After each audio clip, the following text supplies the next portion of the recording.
Dans la plus grande tradition des vidéos sur Internet, bienvenue à la revue de l'année 2020 de ce qui s'est passé sur les marchés boursiers. Bienvenue au Rewind 2020 de Bourse 101.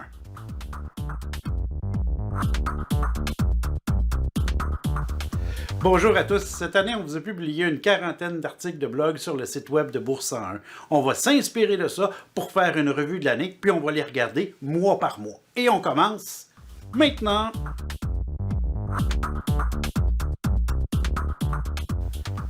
Dans le premier mois de l'année, ce qui domine les marchés boursiers, c'est la technologie. On a des titres comme Apple, Microsoft, Facebook, Adobe, Google, qui font tous des nouveaux sommets et qui poussent constamment dans leur tendance haussière. Au Canada, ce qu'on retient et ce qui nous épate sur le blog, c'est Shopify, petite compagnie d'Ottawa, qui est en train de prendre le marché du commerce électronique. Et on vous dit comme ça, peut-être que le commerce électronique pourrait être populaire en 2020. Peut-être.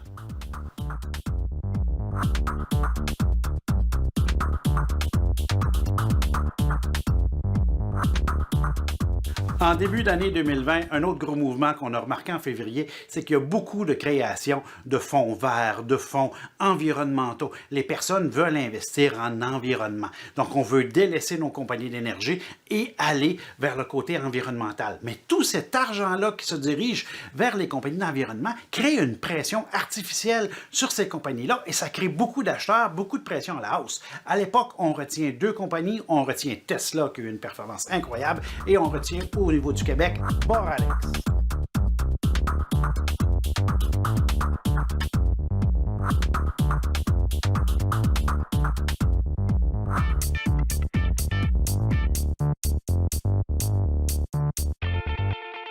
En mars, il faut évidemment parler du coronavirus. Ce qui est étonnant, par contre, c'est quand je viens relire les articles de blog, c'est qu'il a fallu expliquer c'était quoi et qu'est-ce qui se passait en Chine et en Italie à l'époque. Quand même surprenant. Les marchés boursiers ont réagi quand même assez abruptement. Secteurs les plus touchés, aviation, cinéma, casino, croisière, tous ces titres-là ont chuté très rapidement par 2, par 3, par 4. Le restant des titres boursiers a suivi et on a eu une correction généralisée d'environ 30-35% sur l'ensemble des titres. Ça s'est fait extrêmement rapidement. Entre le sommet et le creux, on a moins d'un mois, quand même très rapide. Mars, c'est aussi la chute des pétrolières et du prix du baril. Évidemment, on est tous en confinement à la maison, donc une baisse de la demande. Qui dit baisse de la demande dit baisse des prix. En plus, l'Arabie saoudite se chicane avec la Russie. On a le prix du baril qui chute rapidement de 45 à 33. Je me souviens de vous avoir dit dans une vidéo, ça peut pas être pire, c'est incroyable. Et ça va être très difficile pour nos pétrolières canadiennes. En fait, le prix du baril a continué à descendre et ça l'a chuté. On a même eu des transactions sur le prix du baril quelques semaines après, en bas de 0 $. Bref, on a eu une chute très importante en 2020 des pétrolières, une année très difficile pour nos titres de l'Ouest. La date à retenir pour 2020 est le 23 mars. Le 23 mars, on a fait le creux sur les marchés. Après ça, on a retourné à la hausse et tous les titres, tous les secteurs se sont mis à progresser à la hausse, sauf l'énergie qui a eu plus de difficultés. À l'époque, le 18, donc quelques jours avant, le mercredi avant le retournement, on avait publié un article où on disait « On fait quoi maintenant? » et on vous suggérait des listes de titres canadiens et américains que vous devriez considérer en cas de retournement. Et quel retournement on a eu! On a eu des titres, en fait, les trois premiers titres de la liste canadienne. On avait MTY, Bombardier Produits Récréatifs, Go Easy. MTY a fait 16,50 à 56. Bombardier Produits Récréatifs, 20 à 85. Go Easy, 25 à 100. Du côté américain, c'est encore plus spectaculaire que ça. Allez voir la liste des 40 titres. Il y a des performances incroyables à l'intérieur de ça. Bref, mars, le 23 mars, on faisait le creux, ça retournait à la hausse. Et on commençait notre ascension qui a été spectaculaire par la suite. Et c'est de là que tous les rendements de la plupart des personnes sont arrivés dans les mois qui ont suivi. En fait, jusqu'à la fin de l'année, ça a été un marché fantastique pour les investisseurs.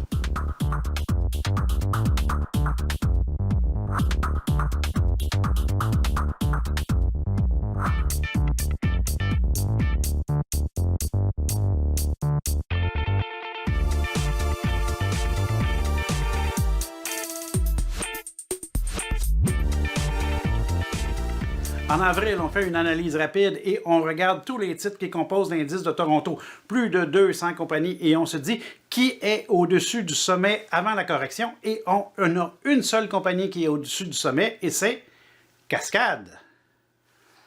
Peut-être ça vous fait penser au papier de toilette? Que de beaux souvenirs!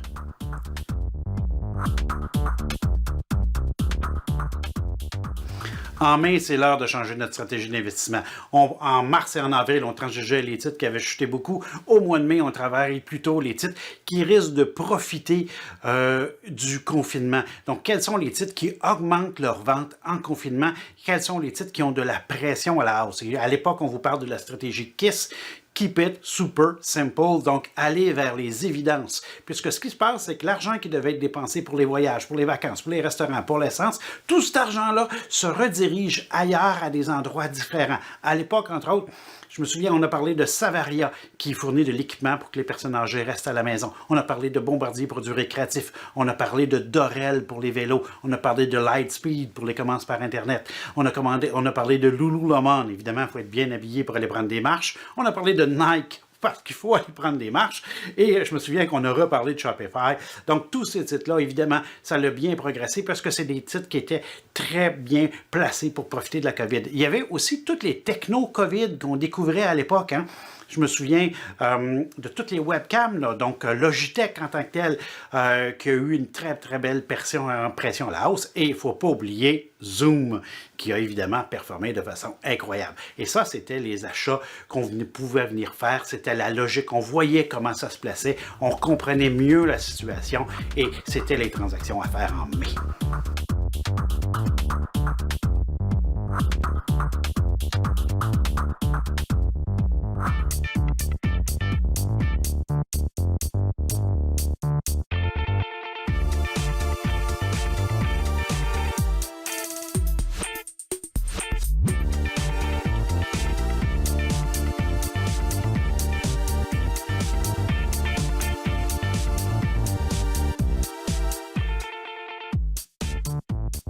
Pour juin, c'était l'heure de sortir de nos transactions qui étaient purement des transactions de rebond et s'en aller vers les transactions comme les transactions du mois de mai. Donc, on restait avec notre stratégie KISS.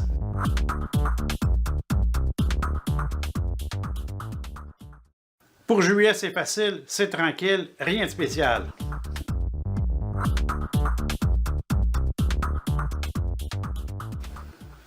Pour le mois d'août, c'est facile, c'est exactement la même chose. La bourse nous laisse prendre des vacances, il ne se passe rien.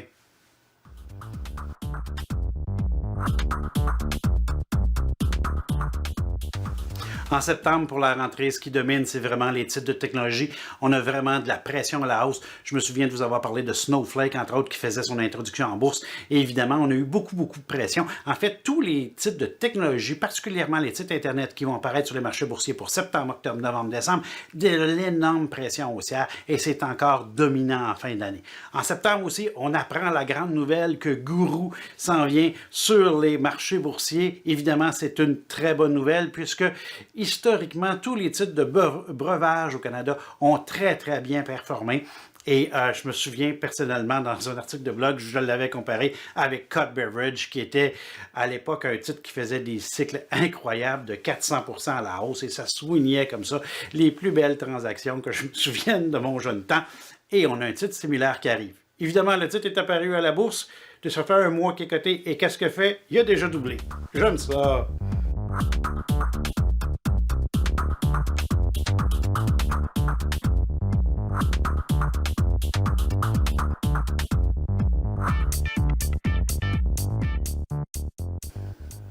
Pour octobre, c'est l'heure de sortir nos titres de technologie que je vais qualifier COVID, nos titres de technologie qui étaient uniquement à la hausse à cause du confinement. Donc, nos Logitech, nos Zoom et puis tout ça.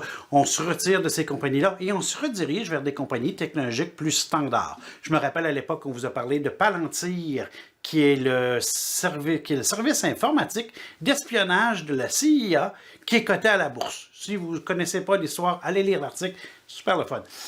Mais la technologie continue à pousser à la hausse et c'est ce qui domine pour le moment.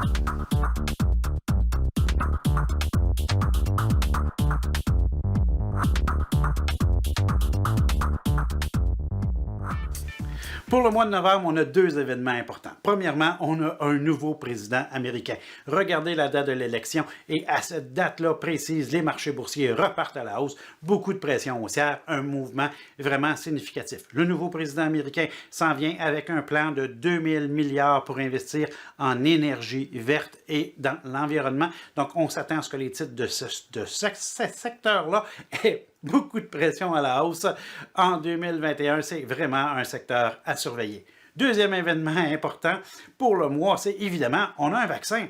Et en fait, on en a plusieurs. On est rendu à 9 à la fin du mois. Et les transactions à faire pour, à la suite du vaccin, n'étaient pas vraiment les compagnies qui ont découvert le vaccin, mais plutôt les compagnies qui sont fermées à cause du confinement. On pense aux restaurants, on pense aux croisières, on pense aux casinos. Tous ces titres-là ont eu de très belles performances à la suite de l'annonce du vaccin.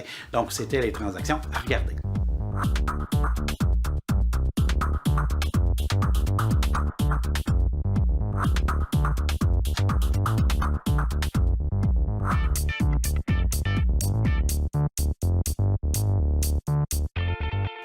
Décembre, encore et toujours la technologie Airbnb qui fait son entrée sur les marchés boursiers. Beaucoup de pression à la hausse. On voit plusieurs introductions en bourse de compagnies Internet et tout de suite, dans les premiers jours, les titres s'enflamment. Hein? On a des hausses spectaculaires. Ce qu'il faut retenir avec ça, c'est qu'on a beaucoup de demandes. Il y a beaucoup d'acheteurs envers ça. Même la québécoise High Vision qui est entrée en bourse, en fait, hier, a eu une poussée à la hausse tout de suite à l'inscription. Donc, beaucoup de pression à la hausse sur tout ce qui est technologie, particulièrement ce qui est technologie Internet. On a beaucoup de pression à la hausse en fin d'année.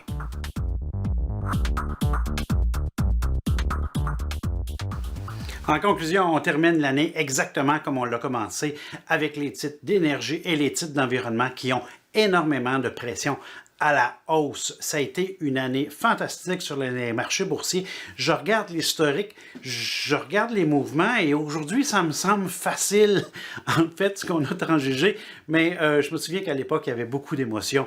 C'était des décisions qui étaient difficiles, on avait beaucoup de doutes. Mais quand on regarde ça par après, c'est toujours plus simple. Hein? L'année 2020 a été une année, je vous dirais, pour l'investisseur à moyen terme, hein, des grands mouvements, des grands cycles, quand même facile à transiger. Je dois vous avouer que je m'attends pour 2021, encore une fois, à avoir des cycles de même longueur que ça, mais dans certains secteurs précis. Je pense que 2021 va être beaucoup plus une année de swing trading. On est dans le haut, on s'attend à des nouvelles qui vont être positives dans certains cas, peut-être une récession, des nouvelles négatives, des ventes qui ne seront pas à la hauteur des mouvements et je m'attends beaucoup de volatilité sur les marchés et peut-être là plus une année adaptée pour le swing trader à ce niveau-là. Sur ce, moi je vais vous souhaiter bon trading, joyeux Noël et bonne année et je vous laisse sur un extrait que vous semblez avoir particulièrement apprécié si je me fie à vos commentaires.